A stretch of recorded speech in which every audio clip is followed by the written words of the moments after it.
शुरू करते हैं द डबल ड्रामे का एपिसोड नंबर 16। एपिसोड 16 के स्टार्टिंग में हम देखते हैं जहाँ पे जियांगली सभी के सामने बताती है कि मैं ग्रेट सचिवालय से ग्रेट सचिव मिस्टर जियांग की बेटी जियांगली हूँ। अगर आप लोगों पे मुझ पर भरोसा नहीं है तो आप लोग बताइए। जिसके बाद से हम ड्यूक्सू को देखते हैं जो देख रहे होते हैं ध्यान से। तो यहाँ पे लीजिंग मुझे विश्वास नहीं हो रहा है कि जियांगली ये परिवार को बचाने के लिए अपनी पहचान यहाँ पे उजागर करिए। क्या उसे डर नहीं है कि ये परिवार को बचाने के जुल्म में उसे भी गिरफ्तार किया जा सकता है, मतलब उसके ऊपर भी आरोप लगाए जा सकते हैं। कहते हैं देखो देखो आगे आगे क्या होता है, क्योंकि अभी तो देखने में मजा आने वाला है। यहाँ पे सभी लोग जियांगली के ऊपर आरोप लगाने लगते हैं, कहते हैं कि तुम झूठ बोली हो, यानी सचिवालय की बेटी जो है जियांगली वो यहाँ पे क्यों आएगी। तो वो कहती है कि मैं बिल्कुल भी झूठ नहीं बोली हूँ। अगर आप लोग को भरोसा ना हो तो आप यहाँ पे खड़े जो सैनिक है इन लोगों से पूछ लीजिए कि अगर कोई भी व्यक्ति किसी के नाम का उपयोग करता है किसी को बचाने के लिए तो उसके ऊपर आरोप लगाए जा सकते हैं। क्यों? उनके साथ जो मिस्टर सू होते हैं मतलब सैनिक, तो उनसे कहते हैं क्यों मिस्टर सू आप तो मेरे से ज्यादा अच्छे से न्याय के बारे में, न्याय संहिता के बारे में जानते होंगे, तो बताइए इन्हें। तो वो कहते हैं कि हाँ आप सच कह रही हैं।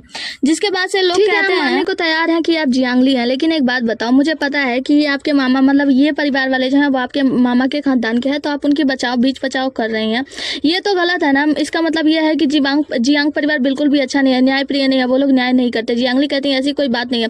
अगर आप लोग को ऐसा लगता है तो मैं आपको लोगों को बता दूं कि मैं जियांगली हूँ जो कि जियांग परिवार की बड़ी बेटी हूँ, यानी मिस्टर जियांग का अपना खून। और तुम्हें पता है जब मैंने बचपन में एक बार गलती की थी तो मुझे 10 साल के लिए जेनब हॉल में भेज दिया गया था। तो वो जब अपने खून के साथ भी न्याय के लिए अपने आप से दूर कर सकते हैं तो सोचो ये परिवार तो बहुत दूर का रिश्तेदार है।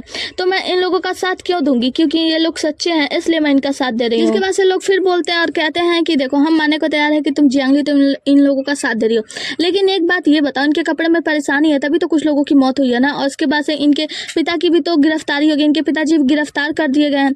जिसके बाद से जियांगली अब सैनिकों से पूछने लगती है और उन लोगों से कहती है कि आप लोग मुझे बताओ कि जो टोंग गवर्नर है वो आए मेरे मामा जी को गिरफ्तार करके ले गए, मतलब दूसरे मामा को गिरफ्तार करके ले गए, क्या उनके पास कोई सबूत है? उन्होंने कुछ सबूत ढूंढा कि किसके वजह से मतलब उन कपड़ों की वजह से मौत हो गई है? उन सबों की जांच की गई, उन कपड़ों की जांच की गई, उस कार्यालय की जांच की गई जहाँ पे कपड़े बनाए गए थे? तो वो कहते हैं कि नहीं ऐसा तो कुछ नहीं, लेकिन हाँ हमें बहुत सारे लोगों ने कहा कि वो कपड़े पहनने से मौत हो रही है इसलिए उन्हें गिरफ्तार किया गया और अब हम मिस ये को गिरफ्तार करने के लिए आए हैं। तो जियांगली इन लोगों को समझाते हुए कहती है कि आप लोगों ने इन सभी चीजों की जांच नहीं की, आप लोगों के पास कोई सबूत नहीं है, बस लोगों के कहने पे आप गिरफ्तारी करने आ गए हैं। मैं आप लोगों को नहीं रोकती हूँ ये को ले जाने से, आप ये को ले जा सकते हैं, गिरफ्तार कर सकते हैं, मैं नहीं रोकूंगी, लेकिन आप लोगों के पास जब कोई सबूत ही नहीं है तो आप किस मायने पे आकर ये को गिरफ्तार कर रहे हैं? किस लिए आप गिरफ्तार करना चाहते हैं? एक अंधेरे कमरे में दो लोग डांस कर रहे होते हैं और लोग बातें कर रहे होते हैं कि जियांग परिवार की बेटी जियांगली आई है ये परिवार को बचाने के लिए। तो ये लोग कहते हैं कि जब ये परिवार की बेटी जियांग की मृत्यु हो गई उसके बाद से जियांग परिवार और ये परिवार के बीच संबंध बिगड़ गए थे, मतलब जेन्यू हॉल में चली गई थी उनकी बेटी जियांगली और जिसके बाद उनका रिश्ता सही नहीं रहा। तो अब वो लोग ये परिवार को बचाने के लिए क्यों आएंगे? जियांग परिवार का कोई भी ये परिवार को बचाने के लिए नहीं आएगा। को देखते हैं जो कि मैडम जियांगली से कहता है कि मैम जियांगली आप अच्छे से जानती हैं कि मैं इनके बटलर का गिरफ्तारी करने के लिए आया हूँ, मतलब मिस ए का गिरफ्तारी करने के लिए आया हूँ और आप यहाँ पे रोक टोक कर रही हैं तो आप जानती है ना कि आपको भी जेल हो सकता है इस बारे में। तो वो कहती हैं कि हाँ मैं अच्छे से जानती हूँ और मैं आपको गिरफ्तारी करने से नहीं रोक रही हूँ, मैं बस ये कह रही हूँ आप सबूत लाओ और गिरफ्तार करके ले जाओ। मैंने अपने पिताजी से बात कर लिया, उन्हें चिट्ठी लिख दी है, वो जल्द ही इनके कार्यालय की जाँच कराएंगे जहाँ पे वो कपड़े की बुनाई और रंगाई होती है उन सबकी जाँच होगी और उन सबों की भी जाँच होगी। जिसके बाद से जब सबूत सामने आएगा तो आप आराम से इन सभी लोगों को गिरफ्तार करके ले जा सकते हैं। कहती है कि आप अपने गवर्नर से बात कीजिए, गवर्नर टोंग से कहिए कि क्या उन्होंने जांच की जहाँ पे इनके कपड़ों की रंगाई होती है, जहाँ पे इनके कपड़ों की बुनाई होती है, उन सब की जांच की। और यहाँ तक कि ये सब बात छोड़ो, इनके जो कपड़े हैं ना वो राजधानी में भी भेजे जाते हैं। राजधानी में बहुत अमीर व्यापारी हैं, अमीर अधिकारी हैं जो कि इनके कपड़ों का उपयोग करते हैं, पहनते हैं। तो क्या कहीं राजधानी से आपको ऐसी बात सुनने को मिली कि इनके कपड़े पहनने की वजह से मौत हुई है? नहीं ना। तो ऐसी बात जब वहां से नहीं फैली तो सिर्फ लुयांग सिटी में ही ऐसे क्यों हो रहा है? लुयांग सिटी में ही लोग क्यों मर रहे हैं ये कपड़े पहनने से? क्या आपने इस बात की जांच की? जब आपने जांच ही नहीं की तो आप बिना मतलब का लोगों को गिरफ्तार करते फिर रहे हैं, क्या ये आपकी गलती नहीं है? मतलब इतना सब कुछ सुनाने के बाद जब सारा तर्क वितर्क हो जाता है तो ये सैनिक खुद ब खुद वहां से मतलब लौट जाते हैं। जब ये सैनिक चले जाते हैं तो लोग भी थोड़े से शांत हो जाते हैं, कहते हैं कि हाँ कह तो सही रही। मिस्टर ली जी कहते हैं कि जियांगली जो है बातों को अच्छा घुमाना जानती है, लोगों को अपने बात पे विश्वास करा लेती है। ड्यूक्सू कहते हैं कि वो अपने पद का उपयोग करना बहुत अच्छे से जानती है, मुझे ऐसा लगता है। इसके बाद से जियांगली कहती है कि मेरे पास एक और आइडिया है, तो उसके लिए कुछ पैसे चाहिए। तो ये कहती है कि हाँ तुम चिंता मत करो। जियांगली सभी लोगों से कहती है कि हाँ आप लोगों का जो नुकसान हुआ है उसका भरपाई करने के लिए हम लोग तैयार हैं, तो आप लोग अपने कपड़े लेकर आए और नगद आप अपना पैसा लेकर जा सकते हैं। जहाँ पे ये अपने जो उनके जो दुकान वाले होते हैं उन लोगों से कहते हैं कि जल्दी से पैसे लेकर आओ और अगर दुकान में पैसे नहीं है तो बाहर से भी मंगा लो।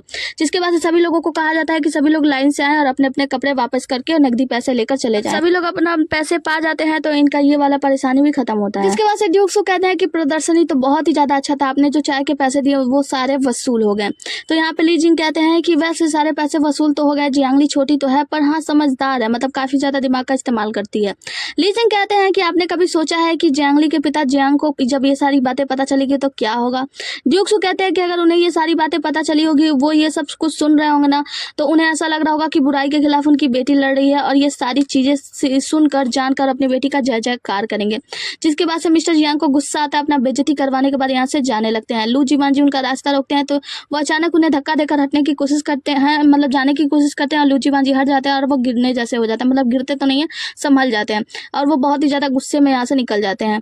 जिसके बाद से वानजी लूजी ड्यूक्सू से कहते हैं कि वैसे ली जिंग सही कह रहा था, जियांगली ने अपने पिता जियांग का नाम का उपयोग किया है तो ये तो गलत है क्योंकि वो तो उनके नाम का दुरुपयोग कर रही है। तो मिस्टर ड्यूक्सू कहते हैं हाँ ये बात तो सही है, लेकिन जब यहाँ पे जियांग का नाम जुड़ गया है तो ये परिवार के ऊपर टोंग गवर्नर का हाथ उठाने का मतलब मौका नहीं मिलेगा, वो उनके ऊपर हाथ नहीं उठा सकते और कुछ भी अब उनके विषय में नहीं कर सकते। जिसके बाद से वानजी लूजी ये भी कहते हैं कि वैसे ड्यूक्सू आपको अच्छे से पता है ना कि इन सब के पीछे ली परिवार ही है। तो वो कहते हैं कि हाँ ली परिवार और जियांग परिवार के बीच कुछ मतभेद तो है, लेकिन उसने उस मतभेदों को अब और भी ज्यादा बढ़ा दिया है। दूसरी तरफ हम जियांगली को देखते हैं जिसको ये जो होती है वो चाय पीने को देती है, कहती है आपका मुंह सूख गया होगा ना, चाय पी लो। तो ये चाय पी रही होती है तो दूसरी तरफ देखती है ड्यूक्सू को देख लेती है, तो ड्यूक्सू उसे देखकर हाय बोलते हैं, कहते लगता है उसने मुझे देख लिया, हाय बोलते हैं। तो जियांगली अपना मुंह फेर लेती है। जिसके बाद से जो ड्यूक्सू होते हैं वो कहते हैं वानजी लूजी से कहता है कि लूजी जाओ उसे आमंत्रित करो, उसे कहो कि वो आकर मेरे साथ चाय पिए। तो वानजी लूजी जो होता है वो कहता है कि वैसे मेरे मालिक देखिए मुझे नहीं लगता कि वो शायद आपके साथ चाय पीना चाहेगी क्योंकि वो अपना मुंह बना रही है। तो वो उसे थप्पड़ मारते हैं और कहते हैं मैंने जितना कहा उतना कहो और जाके कहो कि यहाँ पे ली जिंग आया हुआ था और मैंने ली जिंग के साथ एक अच्छी चाय पी है और आप भी आके मेरे साथ चाय किसी में हम देखते हैं कि जियांगली आई होती है ड्यूक्सू के साथ बैठकर चाय पीने के लिए और कहती है कि ली जिंग को यही जगह मिला ना, वो प्रदर्शनी देखने के लिए आया था या आप यहाँ पे आए थे प्रदर्शनी देखने के लिए।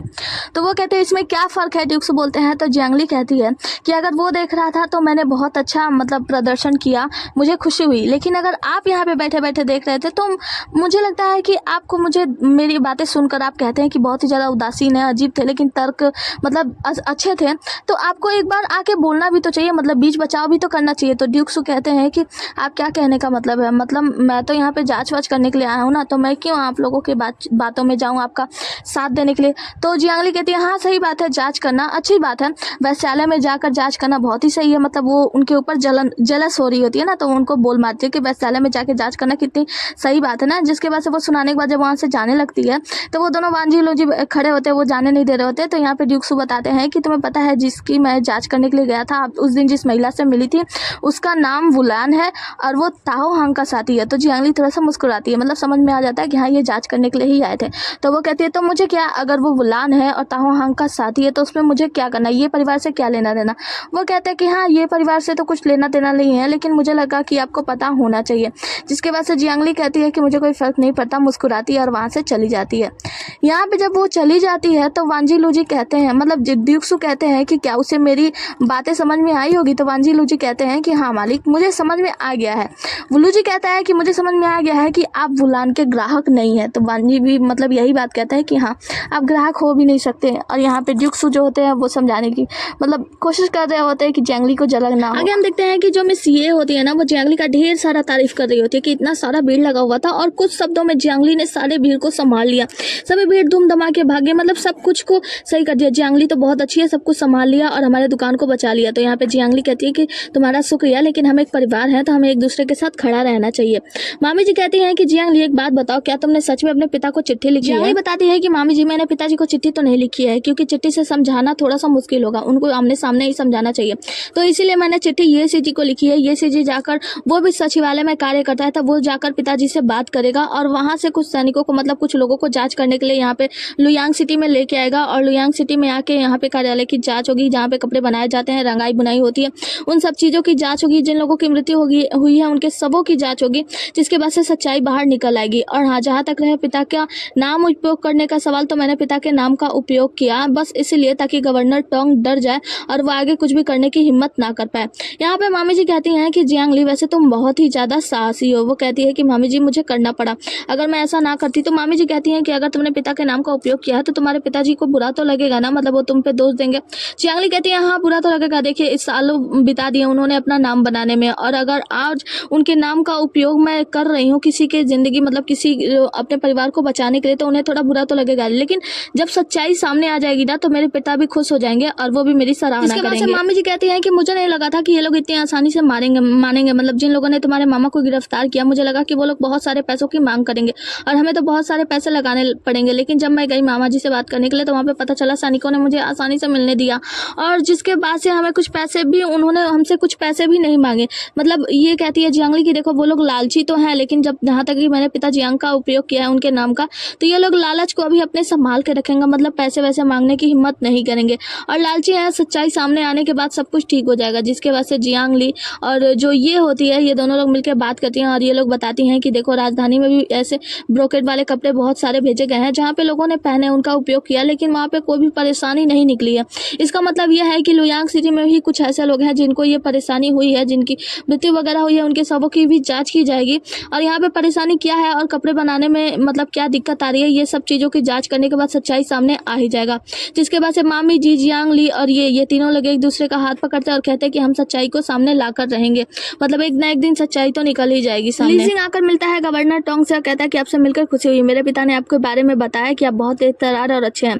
तो यहाँ पे टोंग कहता है कि प्रशंसा सुनकर खुशी हुई और फिर कहता है कि वैसे अगर इसमें ग्रैंड चांसलर जियांग ना मिले होते तो शायद ये सब कुछ आसानी से हो जाता। तो यहाँ पे लीजिंग बताता है कि ग्रैंड चांसलर जो जियांग है वो इसके पीछे नहीं है और वो यहाँ पे अपना हाथ नहीं लगाएंगे, तो आप जैसा चाहते थे वैसा ही कीजिए, मतलब जैसा मेरे पिता ने कहा है बस वैसा ही कीजिए और बदले में आपको ये परिवार के संपत्ति का 10% मिल जाएगा। तो यहाँ पे जो मिस्टर टोंग होते हैं वो कहते हैं कि ठीक है तो फिर आप हमारा साथ दीजिए, हम अब वैसा ही करेंगे जैसा हम पहले करने वाले थे, और जब तक उनके ये परिवार के मुखिया हमारे कब्जे में हैं तब तक हम उनके परिवार पे कब्जा बनाने में आसानी से कार्य कर सकते हैं, मतलब उनके परिवार पर कब्जा कर ही लेंगे, आप बिल्कुल भी चिंता मत कीजिए।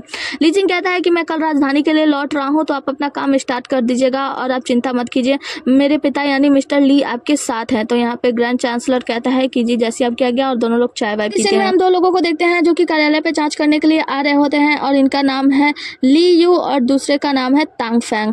तो ली यू जो होते हैं वो तांग फैंग से कहते हैं कि हमें क्या करना चाहिए, मतलब हमें किसका साथ देना चाहिए, किसके पक्ष में साथ देना चाहिए, क्योंकि हम तो लुयांग सिटी जल्दी पहुंचने वाले हैं। तो तांग फैंग कहते हैं क्योंकि जियांग परिवार ये परिवार के साथ खड़ा है तो हमें ये परिवार का ही साथ देना होगा, और वैसे भी जियांग परिवार का ससुराल है ये परिवार, तो उनके ऊपर हाथ उठाने की कोशिश कौन ही करेगा। और हालांकि जो सचिवालय के सचिव हैं हम उनका भी साथ नहीं छोड़ सकते हैं, मतलब मिस्टर ली का भी साथ नहीं छोड़ सकते हैं, तो हमें सोच समझ के कार्य करना होगा। और कार्यालय में जब हम जांच करने के लिए जा रहे हैं कि वहाँ पे रंगाई बुनाई कढ़ाई कैसे होती है, तो वो सब कुछ भी ध्यान से देखना होगा, मतलब कहीं भी कोई भी गड़बड़ी ना हो।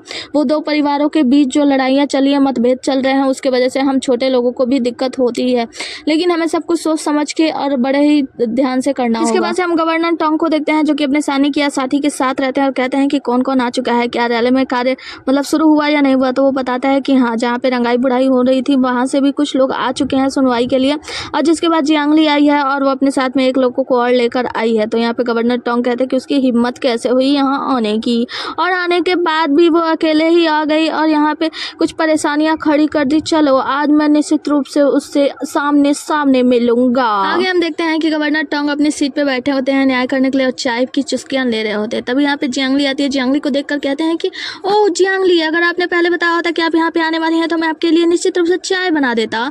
जियांगली कहती है अगर मैंने आपको पहले बताया होता कि मैं यहाँ पे आने वाली हूँ तो शायद आप मुझे बाहर ही रोक देते, यहाँ आने ही नहीं देते। वो ही करके हंसने लगते हैं और जियांगली के सामने आते हैं, कहते हैं कि आप ऐसी बातें क्यों कर रही हैं, क्या आप यहाँ पे मुझे डराने के लिए आई हैं। तो वो कहती है कि नहीं, मेरे पिता सचिवालय के सचिव हैं, आप तो अच्छी तरीके से जानते हैं, मैं बस चाहती हूँ कि न्याय मिले।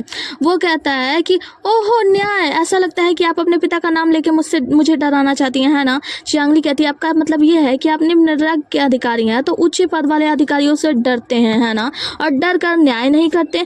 वो कहता है नहीं नहीं ऐसी बात नहीं है, आपके कहने का क्या मतलब है। जियांगली कहती है कि मैंने सुना है कि जो रंगाई बुनाई और कढ़ाई करने वाले कार्यालय के लोग हैं वो यहाँ पे आने वाले हैं और उनकी पूछताछ होने वाली है, तो मैंने सोचा मैं स्वयं जाकर यहाँ पे देख लूँ। वैसे भी हमारे ये परिवार के साथ गलत हो रहा है तो यहाँ पे मुझे भी तो शामिल होना चाहिए ना, सारी सच्चाई का पता लगाने के लिए। अभी वो कहते हैं कि हाँ आपने बिल्कुल सही कहा। तभी हम देखते हैं कि मिस्टर तांग फैंग और मिस्टर ली यू आते हैं। ये दोनों लोग जब आते हैं तो गवर्नर टोंग को प्रणाम करते हैं, कहते हैं कि ये महिला कौन है, तो गवर्नर टोंग समझाते बताते हैं कि अरे आप नहीं पहचानते, ये जियांगली है, दूसरी महिला जियांगली जो जियांग परिवार से है। तो फिर वो लोग उन्हें भी प्रणाम करते हैं और कहते हैं कि क्षमा कीजिएगा, हम आपको पहचानने में असमर्थ थे। जियांगली कहती है खैर कोई बात नहीं। तो यहाँ पे इन लोगों के बीच में जो बात होती है वो मैं बता दूं कि यहाँ पे जो टोंग होते हैं वो बताते हैं कि अभी भी जांच पूरी तरीके से पूरी नहीं की गई है और ये क्योंकि ये मौत का मामला है, मतलब गंभीर मामला है, तो हमें जांच कर रहे हैं और अभी कुछ भी पता नहीं चला है। तो जियांगली मैडम जो है अपने पिता का नाम का उपयोग करके वो चाहती हैं कि मैं इनके मामा श्री को मतलब हाँ मिस्टर कियांग को छोड़ दूं। तो यहाँ पे वो कहती हैं कि अगर आप नहीं छोड़ सकते तो कोई बात नहीं, मुझे पता है कि आप असमर्थ हैं, तो मैं आपसे बड़े अधिकारियों को लेकर आऊंगी जो कि आके इस मामले की पूरी तरीके से जांच करें। जहाँ पे रंगाई बुनाई होती है कपड़ों की, वहाँ पे जांच की जाएगी। तो इस बात से आपको कोई आपत्ति नहीं है ना? तो वो कहते हैं मिस्टर टोंग कि मुझे कोई भी आपत्ति नहीं है, आप चाहें तो आप बुला सकते हैं, लेकिन अगर छोड़िए देखिए अगर मैं मिस्टर कियांग को छोड़ देता हूँ और कियांग के परिवार वाले अगर दोषी ठहराए जाते हैं तो मुझे यानी मिस्टर टोंग को जेल में जाना पड़ेगा ना, तो ये दोस्त तो मेरा ही होगा। तो इसके लिए जियांगली आप जो भी करना चाहती हैं कर सकती हैं। तो यहाँ पे जो फैंग लोग होते हैं मतलब ड्यू फैंग और जियो फैंग जो भी होते हैं ये दोनों लोग कहते हैं कि अगर ऐसी बात है तो मैं महामहिम से इस बारे में बात करूंगा कि मिस्टर टोंग जो है वो मामले की जांच करने में देरी कर रहे हैं। जिसके बाद से वो लोग प्रणाम करके यहाँ से जियांगली के साथ चले जाते हैं। सबके जाने के बाद गवर्नर टोंग कहते हैं कि इसीलिए वो लोग यहाँ पे नहीं कि मिस्टर कियांग को लेकर नहीं गए क्योंकि वो लोग चाहते हैं कि मैं इसमें हस्तक्षेप करूँ, मतलब कुछ करूँ। तो यहाँ पे जो उनका सैनिक होता है वो कहता है कि क्या मैं उन पर नजर रखूँ? तो वो कहते हैं नहीं नजर रखने की जरूरत नहीं है, एक काम करो इन लोगों को ऐसे ही छोड़ दो, वैसे भी अगर ये लोग कितनी भी जांच कर ले तो इतनी जल्दी सच्चाई का पता नहीं लगा पाएंगे, तो इन्हें जांच करने दो जहाँ पे भी जांच कर रहे हैं, बस हम थोड़ा सा इंतजार करते हैं ऊपर से ऑर्डर आने का। जैसे ऊपर से ऑर्डर आएगा हम इनके परिवार को तहस नहस कर देंगे। आगे हम इन लोगों को बाहर देखते हैं जहाँ पे जियांगली कहती है कि आप लोगों ने लंबा सफर तय किया है तो चलिए मैं आपको आपके घर तक छोड़ देती हूँ, जहाँ पर चलकर आराम कर लीजिए। तो यहाँ पे मिस्टर फैंग कहते हैं कि वैसे आपने हमारी इतनी तारीफ की है तो मुझे नहीं लगता मुझे आराम करना चाहिए, मतलब मुझे तो अपना काम करना चाहिए। जियांगली कहती है आपने मेरे मन को बात को समझ लिया, मतलब हाँ मतलब हमारा ये परिवार बहुत ही ज़्यादा परेशान है जिसकी वजह से मैं भी सो नहीं पा रही हूँ, मैं भी चाहती हूँ कि ये मामला जल्दी से निपट जाए। मिस्टर फैंग कहते हैं कि आप इतनी समझदार हैं तो आपने कोई ना कोई चाल तो जरूर सोची होगी, मतलब हाँ आपको कुछ ना कुछ सबूत तो हाथ लगे होंगे। जियांगली कहते हैं जिन लोगों के शरीर पे लाल धब्बे पड़ गए थे उन लोगों के कुछ कपड़े जो है वो मिल पे पहुंचा दिए गए हैं, आप बस चल के आप विशेषज्ञ हैं तो उन कपड़ों की जांच करके समझ सकते हैं। तो यहाँ पे जो मिस्टर फैंग होते हैं वो कहते हैं कि जियांगली मैडम बहुत ही ज़्यादा समझदार हैं, आप बहुत ही अच्छे से सोचती हैं, मतलब अच्छा सोचती हैं। जिसके बाद से वो कहते हैं कि चलिए चलते हैं मिल पे और उन कपड़ों की जाँच करते हैं। जिसके बाद से आगे की सीन में ये लोग उस कार्यालय में पहुंच जाते हैं और कार्यालय में पहुंचने के बाद जो मिस्टर फैंग होते हैं वो उस कपड़े की जाँच कर रहे होते हैं। जाँच करते करते वो क्या करते हैं उन कपड़ों को जला देते हैं। जियांगली पूछती है आप क्या कर रहे हैं? तो वो कहते हैं कि निम्न रूप से जब ये कपड़े जलते हैं ना तो इनका जो रियल ड्रेस होता है उनमें से धूप की सुगंध आती है, लेकिन इसमें से कुछ मिठास सुगंध आ रहा है। जब वो जलाते हैं तो ये दोनों मतलब जो मिस ये होती हैं और जियांगली होती है ये दोनों सूंघकर देखते हैं, कहते हैं कि हाँ कुछ मिठास सी खुशबू तो आ रही है।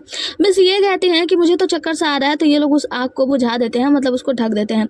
जिसके बाद से वो उस कपड़े को टच करके बताते हैं, जिसके बाद से वो लोग इस कंक्लूजन पे पहुंचते हैं कि इसमें कुछ ऐसे प्रकार के केमिकल हैं जो कि तुओलुओ होता है। तुओलुओ एक प्रकार का पौधा है, जहाँ पे ये बताती है कि हाँ तुओलुओ के बारे में मैंने सुना है, मेरे पिताजी ने मुझे बताया था कि तुओलुओ एक प्रकार का पौधा है जो जीव से उत्पन्न होता है। तो ये जानने के बाद मिस्टर फैंग जो होता है वो कहते हैं कि तुओलुओ, हालांकि इस जहर के बारे में पता लग चुका है कि ये एक जहर होता है और ये बहुत ही ज़्यादा महंगा होता है। तो यहाँ पे वो बताते हैं मिस्टर फैंग कि हालांकि ये जहर आपके कपड़ों में पाया गया है तो हो सकता है कि ये परिवार इससे संबंधित हो, हम इसके बारे में कुछ भी सच्चाई का पता कैसे लगा सकते हैं। जहाँ पे मिस ये कहती हैं कि तुओलुओ जो पौधा है वो पश्चिम की तरफ ही उगता है, इधर तो उगता नहीं, सबसे बड़ी बात। और उस पौधे को लाने के लिए हमें हजारों सैकड़ों जो चांदी के सिक्के हैं ना वो खर्च करने पड़ेंगे। तो हम तुओलुओ लेकर आएंगे, इन कपड़ों में डालेंगे जिससे लोगों की मौत भी होगी, मतलब इतना सब कुछ हम क्यों करेंगे, इतने सारे पैसे क्यों खर्च करेंगे।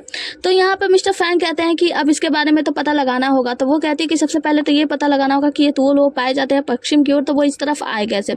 तो वो कहती है कि इस तरफ आने के लिए व्यापारी हैं जो कि लोयांग सिटी में आते हैं, तो कुछ व्यापारी लोग ही मिलकर ये सारा काम कर रहे होंगे। तो हमें व्यापारियों के आने जाने की जांच करनी होगी जिससे हमें तुओलुओ के बारे में पता चल पाएगा। तो यहाँ पे जो मिस्टर फैंग होता है वो कहते हैं कि मैं तो यहाँ पे बस आपके कार्यालय की जांच करने के लिए आया था, मतलब यहाँ पे कपड़ों की जांच करने के लिए आया था, हमारे पास तो ये वारंट नहीं है कि हम जाके व्यापारियों की जांच करें।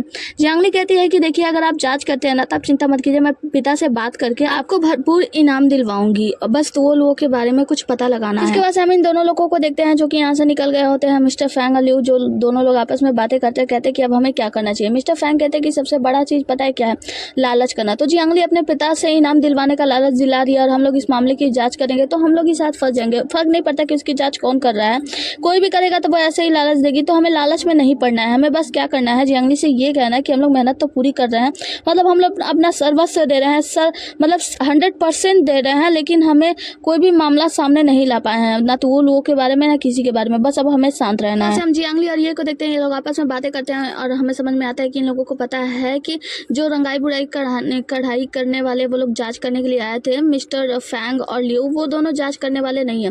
तो ये लोग बात करते और कहते हैं कि हमें खुद जांच करनी चाहिए इस मामले की। तो यहाँ पे ये कहती है अगर पिताजी होते तो शायद कुछ हो सकता, मैं कैसे करूँ, मुझे तो ये भी नहीं पता है कि मुझे क्या करना है आगे। जियांगली कहती है तुम चिंता मत करो, सब कुछ ठीक हो जाएगा।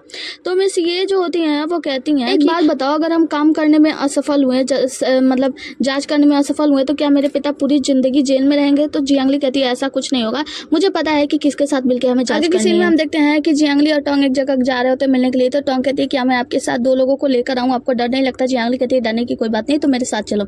जब ये लोग अंदर जाती हैं तो हम देखते हैं कि एक आदमी को रस्सी से बांध कर, एक मतलब खटिया जैसी जगह पे बांध कर, इनके जो तीसरे चाचा होते हैं ना, वो उसे प्रताड़ित कर रहे होते हैं, उसके ऊपर बम जला जला के फेंक रहे होते हैं, कह रहे होते हैं कि सच्चाई बताओ, सच्चाई उगलो। वो कहते हैं कि हाँ मैं सच्चाई बताता हूँ कि मैंने ही आपके 2 पहिए की चोरी कर ली है। तो यहाँ पे जो थर्ड अंकल होते हैं, मतलब तीसरे जो मामा जी होते हैं, वो कहते हैं कि तुमने मेरे 2 पहिए की चोरी कर ली, मतलब तुम्हें पता है ना कि मैं कितने घाटा में चल रहा हूँ, फिर भी तुम मेरे 2 पहिए की चोरी कर ली हो, तुम्हें शर्म नहीं आता है? जिसके बाद से वो उसके ऊपर चाकू फेंक फेंक कर मारने लगते हैं, और जब चाकू इसके आंख के पास वाली जगह पे जाके लगता है ना, तो ये आदमी वहीं पे बेहोश हो जाता है। तो जो तीसरे मामा होते हैं कहते हैं कि जाओ उसे रस्सी खोल दो उसका। जिसके बाद से जियांगली जाती है अपने मामा जी से मिलने। तीसरे मामा कहते हैं कि तुम इतने देर से लुयांग सिटी में हो और आज यहाँ पे मुझसे मिलने आई, मतलब तुम हो जो मेरे बारे में सोचती हो। जियांगली कहती है कि तीसरे मामा मैं आपके पास एक बात करने के लिए आई हूँ, मैं आपसे एक डील करना चाहती हूँ। तीसरे मामा कहते हैं हाँ बैठो, बताओ क्या डील है। तो तीसरे मामा कहते हैं कि तुम्हें पता है ना कि ये परिवार के साथ मेरा कुछ अच्छा संबंध नहीं है, तो तुम यहाँ पे क्यों आई हो? शांति दूत बनने के लिए। वो कहती है कि मुझे पता है ये परिवार के साथ अच्छा नहीं चल रहा, लेकिन ये आपके बारे में चिंतित है, मुझे पता है कि आप बहुत सारे पैसे जुए में हार गए हैं, तो मैं आपकी मदद करना चाहती हूँ। अगर आप मेरी मदद करते हैं तो बदले में मैं आपके स्टॉक में पैसे लगाने के लिए तैयार हूँ। वो कहते हैं कि अच्छा। तो वो कहती है कि हाँ अगर आपको मुझ पर विश्वास नहीं है तो ठीक है, मैं यहाँ से चलती हूँ। तो ये जो मामा जी होते हैं वो कहते हैं कि नहीं नहीं ठीक है, बैठो ना, तुम बताओ मुझे करना क्या होगा। आगे किसी में हम जियांगली को देखते हैं जो कि अपने तीसरे मामा के साथ एक दुकान के बाहर होती है। तो तीसरे मामा कहते हैं तुम्हें लड़कों वाले कपड़े पहनने की क्या जरूरत है? वो कहती हैं कि आपने नहीं बताया था क्या कि इस दुकान के अंदर जो अमीर घर के लड़के होते हैं, बिगड़ैल लड़के, वो लोग कुछ भी कह सकते हैं, कुछ भी ले सकते हैं, दे सकते हैं, पैसे वाले ही तो चाहिए ना, और लड़के भी चाहिए। तो मामा जी कहते हैं हाँ क्या तो तुम सही रहे हो। जिसके बाद ये तीनों लोग पैसे वैसे देकर अंदर में एंट्री मारते हैं। अंदर में एंट्री करने के बाद जियांगली कहती है कि ये कैसी जगह है, मतलब वो मामा जी बताते हैं कि ये भूमिगत बाजार है और इसे भूत बाजार कहा जाता है। यहाँ पे मामा जी ये बताते हैं कि यहाँ का जो प्रभारी है, मतलब भूमिगत बाजार का प्रभारी मतलब मालिक जो है वो लुयांग सिटी का लियो है। और लियो जो है वो पहले सेना में भर्ती था और उसके सभी लोगों को, सैकड़ों लोगों को जान से मार दिया गया था, जिसके बाद से उसने ये इस भूमिगत बाजार को बनवाया और वो यहाँ का प्रभारी बन गया। वो मोटा आदमी जो कि इन्हें मार्केट में लेकर जा रहा होता है, वो यहाँ पे एक आदमी से जाके मिलता है, कुछ कहता है। जियांगली कहती है कि ये इसके कहने का मतलब क्या था। मामा जी बताते हैं कि वो आदमी बता रहा है कि ये 2 लोग हैं जो कि बहुत ही ज्यादा अमीर हैं और भी हैं। यहाँ पे जियांगली कहती है कि देखते हैं कि कौन मूर्ख है। तो यहाँ पे मामा जी कहते हैं कि तुम्हें बोलने की आवश्यकता नहीं है, चलो चलते हैं। इसके बाद से वो मोटा आदमी इन लोगों को बीआईओ के पास ले जाता है। बीआईओ हाँ, तो बीआईओ से मिलाता है और बीआईओ पूछता है कि इन लोगों को क्या चाहिए। तो मोटा आदमी बताता है कि ये लोग तो वो चाहते हैं। तो यहाँ का जो मालिक होता है ना, वो अपने तलवार पे धार लगा रहा होता है, कहता है कि तो वो हमारे पास नहीं है और हम उसे नहीं बेच सकते। जिसके बाद से ये जो मोटा आदमी होता है वो और सारे पैसे देता है कहने पे, जियांगली के कहने पे, और वो और सारे पैसे देकर मालिक बोलता है कि हमारे पास तो वो नहीं है और वो ढूंढना इतना भी ज्यादा आसान नहीं है। जिसके बाद से वो आदमी और सारे पैसे बढ़ाता जाता है। वो आदमी कहता है कि समझ में नहीं आ रहा है क्या, हमारे पास तो वो नहीं है। हाँ थोड़ी देर पहले तुम लोग आते तो मैं तो वो दे देता, तो वो जो है वो कोई और व्यक्ति था, वो खरीद कर ले गया। तो यहाँ पे जियांगली बिल्कुल भी नहीं डरती है और कहती है कि ठीक है, तो फिर मुझे उस व्यक्ति का पता बताओ, मैं उस व्यक्ति से तो वो जाकर खरीद लूंगा। जिसके बाद ये आदमी कहता है पागल हो क्या, ये हमारे नियमों के खिलाफ है, हम तो वो नहीं दे सकते। तो वो कहती है कि देखिए अब मैं आपको बता दूं कि मुझे तो वो चाहिए, मुझे उस आदमी का पता दे दो, हम जाकर उससे ले लेंगे। तो यहाँ पे वो आदमी कहता है कि हमारे नियमों के खिलाफ हम ऐसा नहीं कर सकते और मुझे पता है कि तुम वो लेने के लिए नहीं आए हो, बल्कि तुम कुछ पता लगाने के लिए आए हो, है ना। जियांगली से कहता है। तो वो जियांगली कहती है कि हाँ तुमने सही समझा, देखो मैं तुम्हें सच्चाई बता दूं कि राजधानी से कुछ ऐसे लोग हैं जो कि यहाँ पे जांच करने के लिए आए हैं और मैं इसीलिए तो वो लोग खरीदने वाले का पता जानना चाहता हूँ। जिसके बाद से वो आदमी कहता है कि अच्छा तो तुम मुझे डरा रहे हो। तो वो कहता है कि हाँ, जियांगली कहती है कि हाँ आपको पता है अच्छे से कि राजधानी से आदेश आया हुआ, तो ये आपके लिए भी परेशानी हो जाएगी क्योंकि भूत बाजार आपका है, तो आपके ऊपर संकट आ सकता है। तो आप मुझे बस आसानी से सच्चाई का पता बता दीजिए कि आखिर वो वो किसके पास है। तो यहाँ पे वो आदमी खड़ा हो जाता है, कहता है कि क्या तुम मुझे डराने की कोशिश कर रहे हो। और यहाँ पे उसके बहुत सारे सैनिक आ जाते हैं। ये कहता है आदमी कि ठीक है, इन लोगों को यहाँ से बाहर निकालो। तो जियांगली कहती है बिल्कुल नहीं, मैं डरने वाली नहीं हूँ, मुझे सच्चाई का पता लगाना है, मुझे आप बताओ कि आखिर तुओल वो किसको आपने बेचा है। तो वो कहता है कि ठीक है, तुम बहुत ही ज़्यादा साहसी हो, तुमने बहुत ज़्यादा साहस दिखा लिया, तो ठीक है, मैं तुम्हें यहाँ के नियम अनुसार एक मौका देता हूँ, क्या तुम्हें चुनौती स्वीकार है। तो वो कहती है चुनौती, कैसा चुनौती। तो यहाँ पे मामा जी बताते हैं कि स्वर्ण जल निर्माण चुनौती। आगे की सीन में हम वांजी लूजी को देखते हैं, जो कि आकर ड्यूक सू के बताते हैं कि ड्यूक सू, बुलान ने खबर भिजवाई है कि चेंगयू जल्दी ही आने वाला है, मतलब चुलैंग आने वाला है और वो पश्चिम वाले कमरे में मिलेगा। तो वो कहते हैं कि ठीक है, उससे बोलो कि समय हमारे लिए थोड़ा सा ज़्यादा निकाल के रखे। जिसके बाद से लूजी जो होता है वो बताता है कि और हाँ, एक खबर और है। दरअसल बात यह है कि जो जियांगली है ना, वो मिस्टर मैंग्यू के साथ भूमिगत बाजार में अपना भेष बदल कर गई है। तो यहाँ पे जो ड्यूक सू कहते हैं कि भेष बदल कर ऐसा क्यों। वो कहते हैं कि ऐसा लगता है कि वो ये परिवार के लिए कुछ खबर लेने के लिए गई है, मिस्टर मियाओ से मिलने के लिए। मियाओ या बियायो, क्या नाम था उसका, हाँ, उसी वहीं के भूमिगत बाजार के मालिक से मिलने के लिए गई है, वहाँ पे कुछ बात करने के लिए। वांजी लूजी ये भी बता देते हैं कि वहाँ पे तो मैंने सुना है कि उनके जो मालिक है वो स्वर्ण जल निर्माण का उपयोग करते हैं, मतलब वहाँ पे। तो यहाँ पे इतना सुनना था कि ड्यूक सू वहाँ से तुरंत निकल जाते हैं। जानकारी के लिए बता दो, स्वर्ण जल निर्माण का गेम शुरू होता है। स्वर्ण जल निर्माण में होता है ये है, इन लोगों को टॉस करना होता है, और टॉस करने पे जो भी व्यक्ति हारेगा वो उसे शराब पीना होगा। और एक तरफ होती है 10 लोगों की टीम और दूसरी तरफ होती है हमारी जियांगली और मामा जी। यहाँ पे जो पहले नशे में धुत हो जाएगा वो हार जाएगा, और टॉस करने वाले में हारने वाले को शराब पीना होगा, है ना। ठीक है, तो फिर गेम स्टार्ट किया जाता है। तो मामा, जब जियांगली पीने जाती है तो मामा जी रोक देते हैं, कहते हैं रुको, मुझे पीने दो, देखो ये जो 10 लोग हैं ना, पागल लोग, इन लोगों को तो मैं पहले ही हरा दूंगा, तुम चिंता मत करो। जिसके बाद से जियांगली कहती है ठीक है मामा जी, और ये लोग टॉस वॉस खेलने लगते हैं, और मामा जी पीते जाते हैं। इसके मतलब मामा जी तो पी के एकदम टुन्न होते रहते हैं। लेकिन यहाँ पे जो 10 लोग होते हैं ना, वो लोग पी के पहले ही नशे में धुन्न हो जाते हैं और वहीं पे गिर जाते हैं। नशे में गिरने के बाद बियाओ की बारी आती है। बियाओ जब आता है तो जियांगली मामा जी से कहती है कि मामा जी आप ठीक तो हो ना, क्योंकि हमें और भी ज्यादा गेम खेलना है। मामा जी कहते हैं हाँ तुम चिंता मत करो, 2-4 पैक तभी मैं चढ़ा ही सकता हूँ, बियाओ को तो हरा ही सकता हूँ। बियाओ आती है, कहती है कि आप लोग मतलब सौभाग्यशाली हैं कि इतने लोगों को आप लोगों ने हरा दिया। जिसके बाद से बियाओ कहता है कि अब मेरी बारी है, क्या आप लोग मेरे साथ लड़ने के लिए तैयार हैं। तो ये सभी लोग मतलब जियांगली और मामा जी जो होते हैं ये लोग कहते हैं हाँ बिल्कुल। तभी हम देखते हैं कि मामा जी यहाँ पे बेहोश हो जाते हैं, क्योंकि वो इतने सारा दारू पी चुके हैं कि वहीं पे टुन्न हो जाते हैं। जियांगली मामा जी को धीरे धीरे करके जगाती है, लेकिन मामा जी तो उठने का नाम नहीं लेते, बस उठते हैं, एक पटाखा फोड़ते हैं और फिर बेहोश हो जाते हैं। जिसके बाद से बियायो जो होता है वो वहाँ से जाने लगता है। तो जियांगली कहती है रुको, अगर तुम्हें खेलना है तो चलो, मैं और तुम मिलकर प्रतिस्पर्धा करते हैं, लेकिन याद रखना अगर तुम हारे तो तुम्हें वो करना होगा जो मैं चाहूंगी। तो यहाँ पे जो बियायो होता है वो कहता है कि ठीक है मैं तैयार हूँ। दोनों का गेम शुरू होता है और हम देखते हैं कि जियांगली इस बार हार जाती है। तो बियायो कहता है कि तुम बहुत ही ज्यादा साहसी हो, इस बार तो मैं तुम्हारे साथ पीऊंगा, लेकिन आगे से मैं तुम पर कोई भी विनम्रता नहीं दिखाऊंगा। बस 2 लोग मिलके तुम यहाँ पे हमारे गुट को चैलेंज करने के लिए आ गए, तुम साहसी तो हो, चलो गेम स्टार्ट करते हैं। दोनों का गेम स्टार्ट होता है, मतलब एकदम संघर्ष बहुत ही ज्यादा कठिन होता है। हाँ, तो हम देखते हैं कि बियायो जो होता है वो बार बार जीत रहा होता है, जियांगली बार बार हार रही होती है। जियांगली मतलब बियायो जो होता है ना, वो इतनी अच्छी तरीके से पासों को पलटता है, वो करता है, अपने कानों से सुन के वो समझ जाता है कि कौन सा नंबर आने वाला है। यहाँ पे जियांगली बार बार हार रही होती है, बार बार पीने के कारण वो आधी तो टुन भी हो जाती है, मतलब नशे में हो जाती है। बियायो को देखते हैं जो कि अपने कानों से ही समझ जाता है कि उसमें कौन सा नंबर आने वाला है, बहुत ही ज्यादा समझदार है ना, सालों से पासे पासे फेंक रहा है तो समझ ही जाएगा। जिसके बाद से हम देखते हैं कि जियांगली जब बार बार हार रही होती है तो कहती है कि तुम कुछ गड़बड़ी तो कर रहे हो, मतलब पासों में कुछ गड़बड़ है, तुम इधर उधर कर रहे हो। तो वो कहता है कि ठीक है, तो फिर ये कटोरा तुम लो और उस कटोरे से मैं घुमाता हूँ। तो यहाँ पे जियांगली वो कहता है कि लेकिन तुम तो अब हार चुके हो, पूरे तरीके से नशे में हो। वो कहता है नहीं मैं नशे में नहीं हूँ। जियांगली कहती है मैं नशे में नहीं हूँ, मुझे और भी गेम खेलना है। जिसके वजह से वो कहता है कि तुम इतने ज्यादा नशे में हो गए हो, अगर और नशे में हो गए तो तुम्हें कौन ले जाने के लिए यहाँ पे आएगा, तुम क्या यहीं पे रात बिताना चाहोगे। तभी हम देखते हैं यहाँ पे ड्यूक सू बोलते हैं कि उसे मैं ले जाऊंगा। जिसके बाद से ड्यूक सू कहते हैं कि जियांगली तुम चिंता मत करो, तुम चाहे जितना भी पी लो, मैं तुम्हें लेकर घर चलूंगा। तो यहाँ पे जियांगली कहती है कि आप मुझे घर ले चलेंगे, आप ये क्यों नहीं कहते कि आप मेरे बदले पी सकते हैं, आप मेरे बदले पी लो ना ड्यूक सू। तो यहाँ पे ड्यूक सू कहते हैं कि देखो, एक तो मैं तुम्हारा मदद करने की कोशिश कर रहा हूँ और तुम मेरा ही फायदा उठा रही हो। जियांगली कहती है कि देखो बियायो, ये तुम्हारा प्रतिस्पर्धा करेगा। तो यहाँ पे बियायो कहता है ये कौन है, मतलब तुम्हारा रक्षक है, तुम्हारा दोस्त है, दुश्मन है, कौन है। तो जियांगली कहते हैं इससे तुम्हें क्या फर्क पड़ता है, तुम्हें इसके साथ प्रतिस्पर्धा करनी है। जिसके बाद से हम देखते हैं कि जो ड्यूक सू होते हैं वो कहते हैं कि अब तुम आराम से बैठो, देखो मैं इसके साथ प्रतिस्पर्धा करता हूँ। और जो मिस्टर ड्यूक सू होता है वो कहते हैं कि चलो हम दोनों मिलकर प्रतिस्पर्धा करते हैं, क्योंकि तुम मेरे दुश्मन हो। तो बियायो कहता है क्या मतलब, वो कहता है कि ड्यूक सू, मैं ड्यूक सू हूँ, क्या तुम भूल गए मेरे पिता को। मैं बियायो तुम्हें अच्छी तरीके से जानता हूँ कि तुम बियायो, तुम एक गलत तरीके से किसी गलत कार्य में फंस गए थे, जिसकी वजह से तुम डाकू बन गए, वरना तुम स्टार्टिंग में तो अच्छे थे। सारी बातें सुनने के बाद बीआईओ एक फ्लैशबैक याद करता है जहाँ पे इसके पिता जब जनरल हुआ करते थे ड्यूक सू को, तब यहाँ पे ये एक किसी गलत मामले में फंस गया था। ड्यूक सू के पिता जो कि एक जनरल थे, उन्होंने बीआईओ की मदद की थी। ड्यूक सू कहता है तुम्हें याद आया? तो बीआईओ कहता है कि हाँ, मुझे अच्छे से याद आया और मुझे पता है कि तुम्हारे पिता और तुम दोनों एक तरह हो जो कि संकट में पड़ी लड़की को बचाने के लिए चमकते कवच के सुरवीर बनना पसंद करते हो। उसके बाद से ड्यूक सू कहते हैं कि हाँ तो फिर चलो ठीक है, गेम शुरू करते हैं। जियांगली को उठाते हैं, कहते हैं कि जियांगली चलो पासे फेंकने का स्टार्ट करो।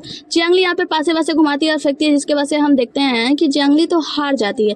मतलब यहाँ पे बीआईओ ही जीत रहा होता है, जहाँ पे जियांगली इनकी बातों को समझ जाती है कि आखिर ये करता कैसे। मतलब अपने कानों से खोल के फिर उसके मामा जी को पटाखे याद आते हैं, मतलब मामा जी ने जो पटाखे दिखाए थे, जिसके वजह से वो याद करने के बाद ड्यूक सू से कहते हैं कि चलो अब तुम पासे फेंको। तो वो कहता है क्या कह रही हो? तो वो कहता है कि हाँ मैंने कहा ना अब तुम पासे फेंको। तो यहाँ पे ड्यूक सू पासे फेंकते हैं और हम देखते हैं कि बीआईओ जैसे ही अपने कान को मतलब कानों तक के पास लगाकर सुनने की कोशिश कर रहा होता है, जियांगली पटाखे फोड़ देती है। तो बीआईओ कहता है ये तुम क्या कर रही हो? तो जियांगली कहती है कि दरअसल बात यह है ना कि मुझे नींद आ रही है, तो मैं खुद को जगाने की कोशिश कर रही हूँ, इसलिए ये पटाखे फोड़ रही हूँ। तो वो कहता है अच्छा। इसके बाद से हम देखते हैं कि ये अपना जो गेम ना ऐसे ही चलता रहता है।